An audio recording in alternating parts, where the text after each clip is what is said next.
కాదు హద్దులుంటే మేలు చేసారిపోయాక చేసేది ఏముంది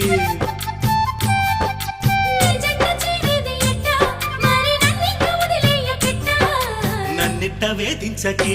ఓ భామ నీ మనసు మార్చే